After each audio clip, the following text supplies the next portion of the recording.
Hello, beautiful divine seekers. Have you ever wondered about that part of the manifestation process that tells you to just let go, forget it, and let go after you've put your intention out into the universe? Well, I've been thinking about that a lot, and today I'm going to tell you exactly how to make use of that part of manifestation.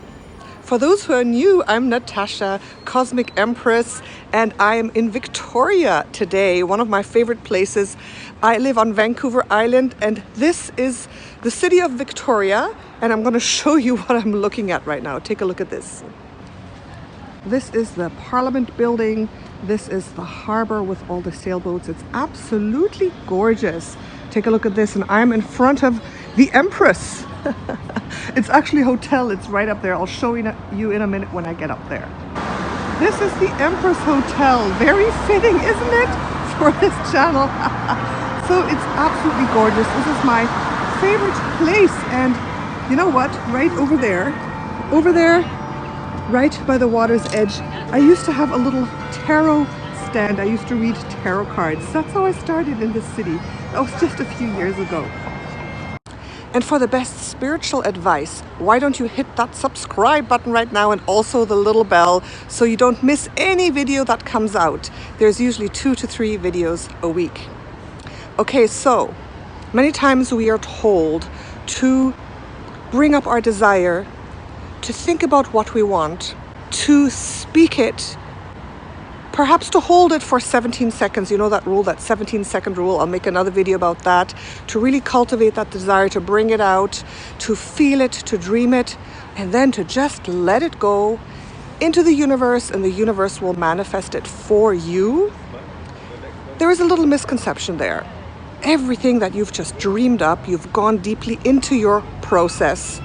You really want this to happen, to then completely forget about this and that it will magically somehow unravel and come to you. That is really not true, and that is really not how the manifesting process works at all. So there's just a huge misconception regarding this. Actually, so many people stop in their manifesting process once they have come up with a desire, gone into the feeling, and let it go. They never work at it again, they never think about it again, and it's supposed to manifest magically, but that is magical thinking, unrealistic magical thinking, and it just does not work that way. Now, there are so many different methods of manifesting, but the manifestation process does have some very basic principles. And the part about letting go of whatever you're trying to manifest has 2 main aspects to it that are done wrong many times, and I want to point those out to you.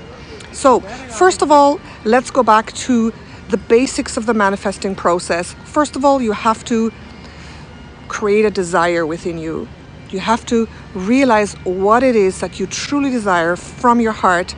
We know that desiring something purely from place of the ego will not work. It will not hold. If you do get it, at some point this whole construct will crumble. So it's very important to be aware of a true heartfelt desire. And another part of the manifesting process that you may use, which works really well, is getting into the energy, getting into the vibration, visualizing, daydreaming about it, making it real, really being able to bring this desire tangibly to you, and maybe even get a little specific about what it is that you want.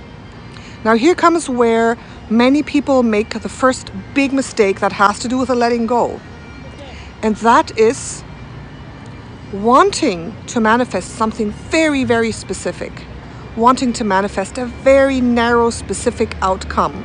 That involves specific other people or companies or situations that you basically don't have that much control over.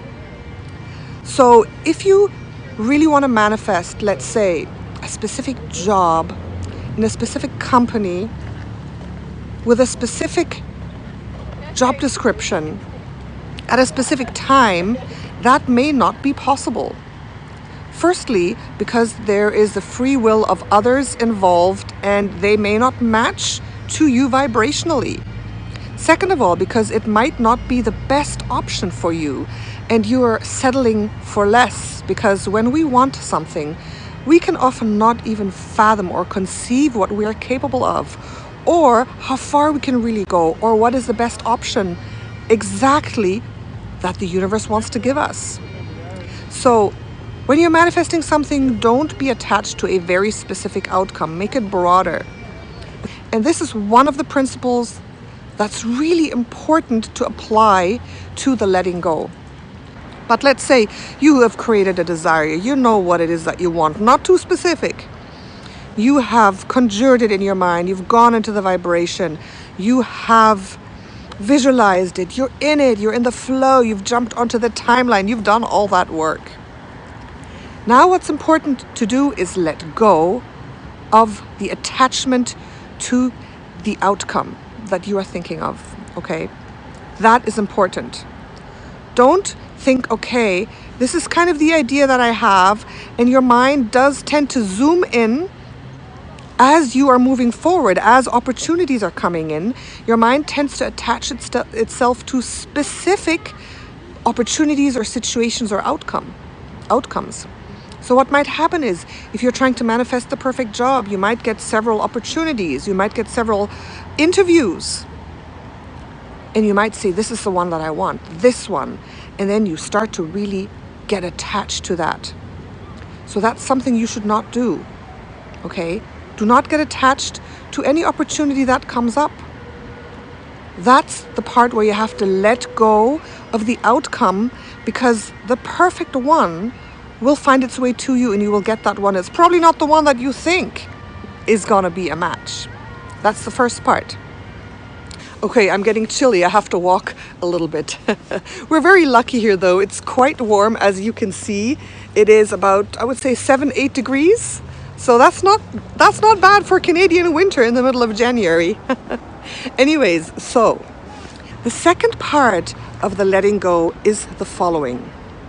Once you have your vision, you know what it is that you want, you're in the vibration, don't let go of the whole thing. Don't just forget about this vision. I feel that is really wrong. I feel it's still very important to uphold that vision, to get into the feeling of that vision. The part of the letting go is trusting and knowing that it's on its way. Knowing and trusting that this vision is part of your life. It has not manifested physically yet, but that it is there as a part of you. So you have to let go of the obsessive anxiety and fear and constant checking in. Is it coming yet? Is it there? Do I see signs? That's what you have to let go of, and that's what is meant by letting go. So when I'm manifesting, I have that vision in front of me a lot. I go into the vision to get more details. It's almost like that vision is already part of my reality. It's so present. It's almost like in a photograph, it's the picture in the background that is there that I'm seeing all the time, but I'm relaxed because it's part of me already. And that's how you have to do the letting go of that trying to hold on to that vision, to that manifestation in a stressful way, in an anxious way, in a desperate way. That's what you have to let go of. But by no means, after you've done your initial manifestation process, let go of it, forget about it, never think about it again. I think that is a big, big mistake that a lot of people do. But if it's already part of you, and something that is part of you, you don't forget it, it kind of fades more into the background. It becomes part of your life. You see it and think about it with ease and with joy and with grace and with thanks that you have it. So that's the part of the letting go. So I hope that's helped you a little bit with this concept of letting go and forgetting. And it's very, very important that you get this part right. So why don't you let me know in the comments what you think about this? Have you used this process in any way? Have you just let things go into the universe, completely forgotten about your desire, and has it manifested? And there's the Empress Hotel again in the background. And take a look at this. This is the beautiful ferry, a beautiful boat that goes from Victoria to Vancouver, and it's also called the Empress. And there's the last Empress right here. So we're in a triangle of empresses. Empresses? I don't know what you call it. Anyways, thank you so much for joining me today. Let me know what you think. Natasha, Cosmic Empress, wishing you a beautiful January winter's day. Bye for now. Just look at this panorama. It's absolutely gorgeous. See, this is the harbor, the Empress Hotel that I talked about. There's the museum, the Parliament buildings. And you know what this is? You know what this is here? This little tree? Here, I'll show you. This is the tree where I had my little tarot by donation stand a few years ago, where I used to read tarot cards for people who were passing by. So I always love to come back to this place and this little tree and say, thank you, I had a great time here. Okay, ciao for now.